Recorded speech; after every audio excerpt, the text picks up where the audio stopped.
दोस्तों good morning, मेरा नाम उमेश है और मैं आपके सामने शेयर करने वाला हूँ एक ऐसी जबरदस्त स्टोरी जो आप लोगों के काम आए। तो स्टोरी में एक ट्विस्ट है। देखो कई बार होता है क्या कि जब हम बचपन में थे, आप रिमाइंड करवा रहा हूँ आपको, देख लो बचपन में थे तो क्या सोचते थे, हमारे पास एक बड़ी गाड़ी होगी और क्या सोचते थे, हमारे पास एक बड़ा घर होगा और क्या सोचते थे। कई बार तो ये होता था अगर आसमान में कोई प्लेन जा रहा है ना तो ये बोलते थे एक दिन ना तेरा 22 प्लेन को खरीद लेगा। लेकिन दोस्त एक्चुअल में हो क्या रहा, हो ये रहा जैसे जैसे हमारी उम्र बढ़ती जा रही है वैसे वैसे जो हमारे सपने हैं वो छोटे होते जा रहे हैं। दोस्त ये स्टोरी बहुत ही जबरदस्त है, ये आपके काम आने वाली। तो इस स्टोरी की शुरुआत मैं करता हूँ। होता क्या कि एक लड़का होता, एक लड़के के पिताजी एक जगह काम क्या करते थे, वो एक बड़े साहूकार के घर में काम क्या करते थे। तो लड़का सोचता कि मेरे पिताजी काम क्या करते, तो वो लड़का क्या सोचता क्यों ना मैं अपने पिताजी के साथ जाऊं और ये देखूं कि मेरे पिताजी काम आखिरकार करते क्या है। तो जैसे ही वो अपने पिताजी के साथ जाता, अपने पिताजी से जिद करता कि मैं भी आपके साथ चलूंगा, मैं देखूंगा कि आप क्या काम करते हैं।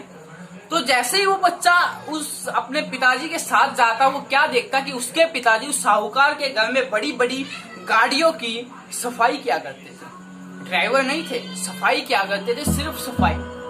तो वो बच्चा क्या सोचता है यार क्या मतलब कि क्या हो रहा, मेरे पिताजी ऐसे सफाई कर रहे। तो बच्चा क्या करता है यार एक ड्रीम ले लेता, एक सपना बना लेता कि क्यों ना ऐसा हो जाए, क्यों ना मैं एक ऐसा काम करूं कि मेरे पिताजी को इन गाड़ियों की सफाई ना करनी पड़े, मेरे पिताजी इन गाड़ियों में घूमे, मेरे पिताजी इन गाड़ियों के मालिक हो।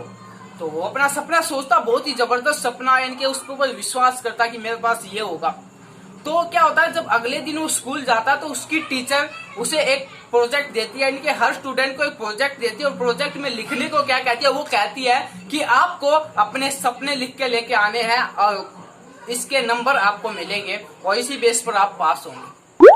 तो जैसे ही वे सभी बच्चे घर जाते तो जैसे ही अगले दिन सब लोग अपना जो प्रोजेक्ट है वो सबमिट करवाते हैं और बारी आती है उस बच्चे की, तो मैम उसको अपने पास बुलाती है, पास बुला के बोलती क्या है, बोलती ये है तूने ये क्या लिख रखा है, तू पागल है, तू अपनी हालत देख, तूने लिख रखा कि मेरे पास बड़ी गाड़ियां होंगी, तूने लिख रखा कि मेरे पास बड़ा घर होगा, व्हाट क्या है ये, जा मैं तेरे को एक मौका देती हूँ, इसे बदल के लेके आ, कुछ अपनी हैसियत का लिख के लेके आ, जा मैं तेरे को मौका देती हूँ और बदल के लेके आ, अगर तू सही लिख के लेके आता तो मैं तुझे पास कर दूंगी, अदरवाइज तू फेल है।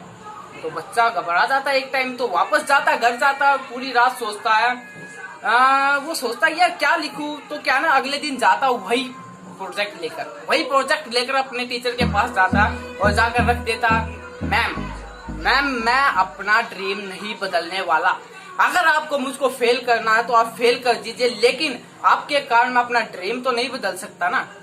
तो होता क्या, टीचर उसको फेल कर देती, ऑब्वियसली सी बात है यार, टीचर ने उसे फेल कर दिया। तो होता क्या, कुछ सालों के बाद होता ये है, एक बड़े से ऑडिटोरियम 2 से 3 हजार लोगों के बीच एक आदमी अपनी सक्सेस स्टोरी को शेयर कर रहा था, अपनी सक्सेस स्टोरी के बारे में बता रहा था कि वो यहाँ तक कैसे पहुंचा। और जैसे ही वो अपनी सक्सेस स्टोरी को बात बता के अपनी सक्सेस स्टोरी को खत्म करके जैसे ही स्टेज से नीचे आता और स्टेज से नीचे आता तो सामने उसकी टीचर बैठी होती है और जाकर उसके पास बोलता, मैम आपको याद है, मैम आपको याद है मैं वही बच्चा हूँ, मैम आपको याद है मैं वही बच्चा हूँ जिसने आपने जिसके सपने लिखने पर उसे फेल कर दिया था, जिसके सपने लिखने पर उसे फेल कर दिया था। और दोस्त वो टीचर है अपनी आंखों में शर्मिंदा हो जाता, उसे बहुत शर्मिंदगी महसूस होती है।